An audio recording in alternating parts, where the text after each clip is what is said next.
మీ business ఏదైనా మీ ఊర్లో promotion చేయాలంటే అది సుమన్ టీవీతోనే సాధ్యం. ఇప్పుడే సంప్రదించండి.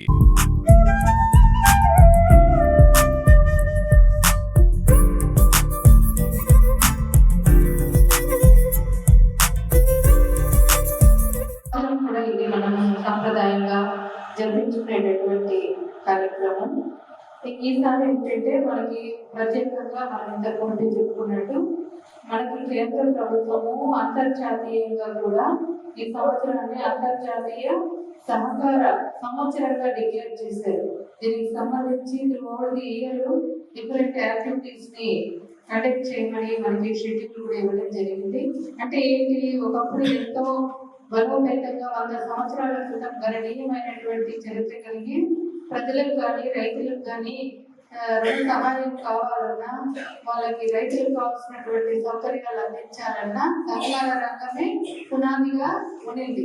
అటువంటిది తర్వాత గత కొద్ది కాలంగా కొంత మన కోఆపరేటివ్స్ వీకర్ అయిన విషయం మనందరికీ తెలిసిందే.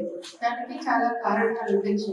మళ్ళీ ఇప్పుడు కేంద్ర రాష్ట్ర ప్రభుత్వాలు ఈ సహకార రంగాన్ని మునుపటిలాగే మరింత బలోపేతంగా చేసి ఒక గ్రామంలో రైతుకి నేస్తంగా, రైతుకి సహకారాన్ని అందించే ఒక వ్యవస్థగా దీన్ని మరలా తీర్చిదిద్దాలని, మల్టీపర్పస్ సొసైటీస్ గా మన ఫ్యాక్స్ ని తీర్చిదిద్దాలనే అందులో భాగంగానే చాలా కార్యక్రమాలు మనకి సపరేట్ గా మినిస్ట్రీ ఆఫ్ కోఆపరేషన్ ఏర్పడినప్పటి నుంచి అనేక కార్యక్రమాలు బలోపేతం చేయడానికి చేపడుతున్నారు.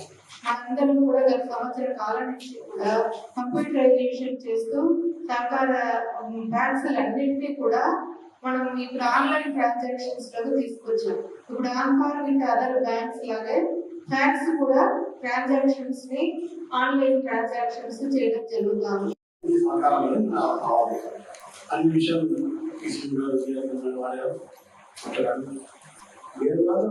కాలాంతరాలు వచ్చి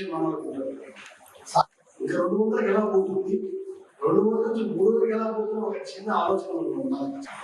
అది సహకార స్ఫూర్తి.